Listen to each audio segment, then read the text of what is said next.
구하라, 기도해라. 믿음으로 기도하면 그대로 된다.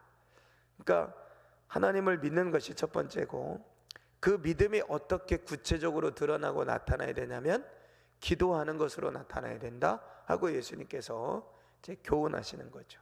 자, 하나님을 믿어라. 믿으면 의심하지 않고 믿는 대로 그대로 될 거다.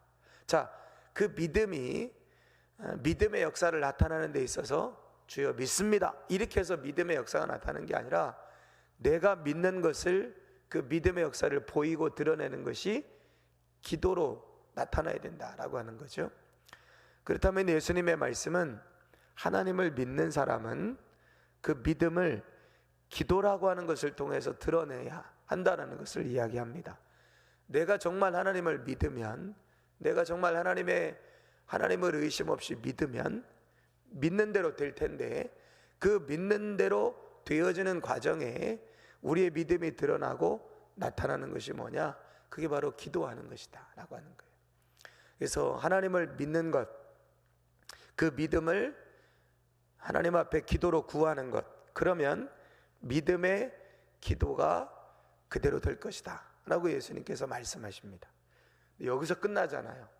한 가지를 더 예수님께서 이어서 교훈하고 계시는데, 25절에 보니까 서서 기도할 때에 아무에게나 혐의가 있거든 용서하라. 그리하여야 하늘에 계신 너희 아버지께서도 너희 허물을 사하여 주실 것이다.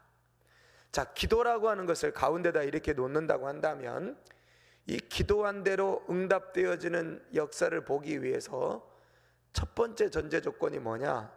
하나님을 의심 없이 믿는 겁니다. 하나님을 의심 없이 믿고 그 믿은 대로 구하면 그 기도한 대로 응답될 거라는 거예요. 그런데 여기서 하나를 더 말씀하시는데, 너희가 서서 기도할 때에 누군가의 허물이 있거든 그 사람의 허물을 용서하라는 거예요. 용서하라. 그리하면 너희 허물을 사하여 주실 것이다. 자, 내가 누군가의 허물을 용서하지 않으면 하나님, 내가 내 안에 있는 허물을 하나님께 용서받지 못하게 되고, 내가 하나님께 용서받지 못하면 이 믿음의 기도가 하나님 앞에 응답되어지는 조건이 충족되지 않는다는 거죠. 그러니까 기도를 가운데 놓고 보면 이 기도한 대로 그대로 되어지는 역사가 있기 위해서는 첫째, 의심 없이 하나님을 믿는 믿음이 있어야 됩니다. 두 번째는 누군가의 허물을 용서하는 것이 필요하다. 하나님을 믿는 믿음과 누군가를 용서하는 이 실제적인 삶 사이에 우리의 기도가 있어야 된다는 거예요. 그래서 이 교훈은 굉장히 중요한 교훈이에요. 왜냐하면 예수님이 이제 3일 뒤면은 십자가에 못 박혀 죽으시거든요. 자, 하나님을 믿어라. 의심하지 않고 믿으면 그대로 될 거다 라고 제자들에게, 베드로에게 무화과 나무가 말랐을 때 이 교훈을 제자들이 들었다면, 아, 믿음의 능력, 믿음의 역사, 믿는 대로 되어지는 기적의 역사, 뭐 이런 것만 제자들이 생각했을 거예요. 근데 지금 예수님이 3일 뒤면 십자가에서 죽으세요. 자, 예수님은 온통 무슨 생각뿐이냐면 십자가에서 죽으실 생각뿐입니다. 예수님의 십자가는 용서예요. 하나님의 용서. 예수님이 십자가 지시고 죽으셔야 되는 이유는 하나님이 인간의 모든 죄를 용서하시기 위한 구원의 방법이잖아요. 그러니까 예수님이 십자가 지시러 가시는 그 길은 용서의 길입니다. 그러니까 제자들에게 정말 중요하게 가르치고 싶은 건 용서하는 것이었어요.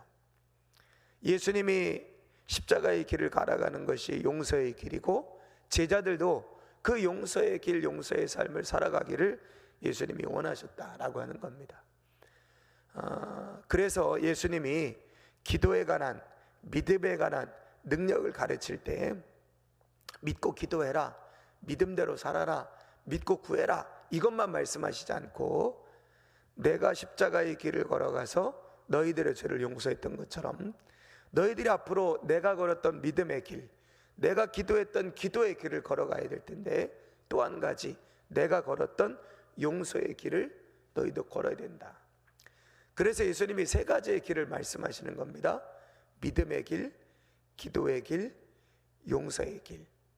그런데 이거를 기도라고 하는 걸 중심으로 놓고 보면 결국 우리의 기도의 삶이라고 하는 것은 기도가 응답되어지고 기도하고 기도할 때 응답되어지는 삶이라고 하는 것은 하나님의 말씀을 의심하지 않고 믿는 것과 우리의 삶에서 실제적으로 용서하고 용서받는 삶, 이 두 가지가 우리의 삶 가운데 갖춰졌을 때 기도가 응답되어진다는 거예요.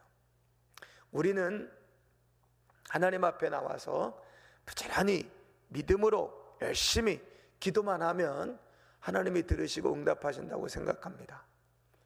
근데 우리가 정말 놓치기 쉬운 것 중에 하나가 뭐냐면 바로 용서하는 삶이에요. 용서하는 삶은 실제적으로 우리의 삶에서 드러나고 나타나야 되는 겁니다. 가정과 일터와 또 우리의 삶의 현장에서 나타나야 되는 것이 용서죠.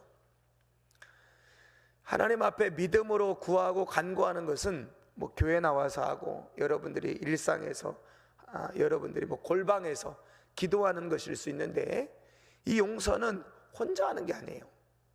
누군가의 관계 안에서 하는 겁니다.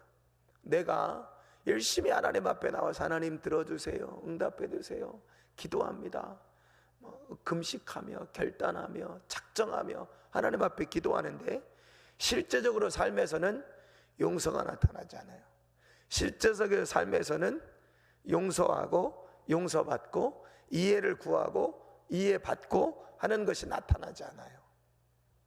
그러면 제가 늘 말씀드리지만 신앙생활은 마치 노를 젓는 것과 같은 것이고 신앙생활은 마치 두 날개짓을 하는 것과 똑같은데, 여러분 그 조그마한 배 노를 젓는데 두 노를 같이 저어야 앞으로 나가지, 한쪽 노는 놓고 한쪽 노만 계속 저어보세요. 그러면 빙글빙글 돕니다. 힘이 좀 있는 사람도 크게 원을 도는 것 뿐이지 앞으로 가는 것 같지만 어느 순간에 제자로 오는 거죠. 힘이 없는 사람은 그냥 제자리에서 뱅글뱅글 도는 거예요. 믿음 생활도 비슷합니다. 뭔가 열심히 하고 뭔가 힘이 있게 하는 사람들은 그래도 앞으로 나아가는 것 같잖아요. 그런데 한참 시간이 지나면 제자리예요. 큰 원을 그린 것 뿐이에요. 근데 믿음이 약한 분들은 그게 금방 티가 나요. 뭐 조금 한 것 같은데 제자리에 돌아와 있습니다. 두 노를 젓는 게 중요하거든요. 하나님 앞에 의심 없이 믿음으로 기도하는 것과 우리의 삶에서 용서하고 용서받고 이해를 구하고 이해받고, 여러분 이런 것이 우리의 삶의 현장에서 관계 속에서 계속해서 지속적으로 일어나는 것이 필요하다. 그래서 예수님이 십자가 지시기, 세례 요한에게 세례 받으시고 십자가 지시기까지 걸어가신 길을 세 가지로 정리하면, 첫 번째 믿음의 길이었고 하나님을 의심 없이 믿었기 때문에, 여러분 예수님이 하나님의 말씀을 의심 없이 믿었기 때문에 귀신을 쫓아내고 병든 자를 고치고 죽은 나사로를 살리고 30한 병자를 일으키신 겁니다. 그리고 기도의 길을 걸으신 거죠. 예수님은 하나님의 아들이시지만 틈이 나는 대로 기도하셨습니다. 의도적으로 기도하셨습니다. 한적한 곳에 찾아가서 기도하셨죠. 사람의 말과 사람의 환호 속에 기울이지 않기 위해서 예수님은 계속해서 기도하셨죠. 그리고 예수님이 걸어가셨던 마지막 길은 십자가의 길, 그 십자가의 길은 용서하는 길이었습니다. 용서받을 수 없는 사람을 용서하신 길이죠. 용서받을 수 없는, 하나님과 원수되었던 저와 여러분들을 용서하신 길입니다. 이거를 여러분 우리가 조금 더 기도 응답에 관한 걸로 적용을 해본다면 정말 우리가 기도하고 간구하는 것이 잘 응답받기를 원하십니까? 정말 우리가 하나님 앞에 기도하고 간구하는 기도가 빨리 또 기도 응답을 잘 받기를 원하십니까? 그렇다면 기도의 시간을 1시간, 2시간, 3시간 늘리는 것도 중요하지만 의심 없이 믿음으로 기도하는 게 중요하고, 두 번째는 용서하는 삶을 사는 게 중요하다는 거예요.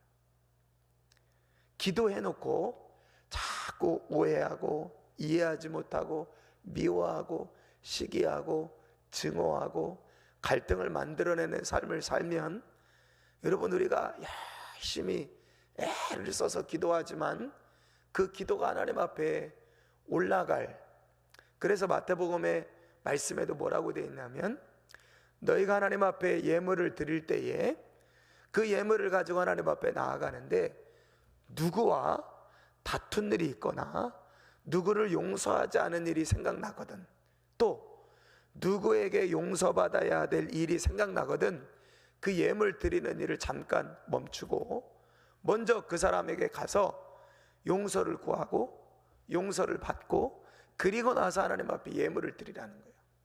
그래야 그 예물을 하나님이 받으신다는 겁니다.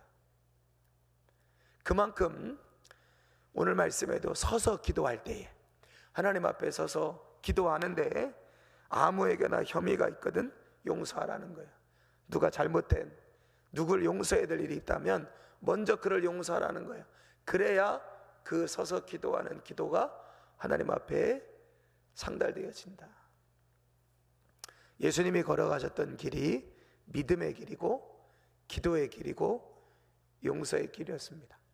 예수님의 기도는 믿음과 용서라고 하는 이 두 날개를 통해서 하나님 앞에 응답되어지는 기도가 예수님의 기도였다.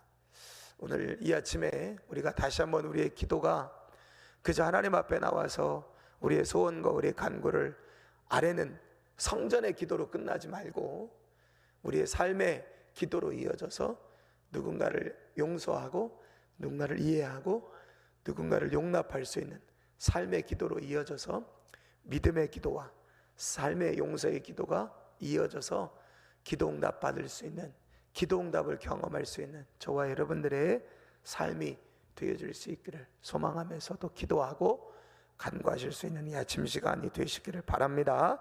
기도하겠습니다. 하나님,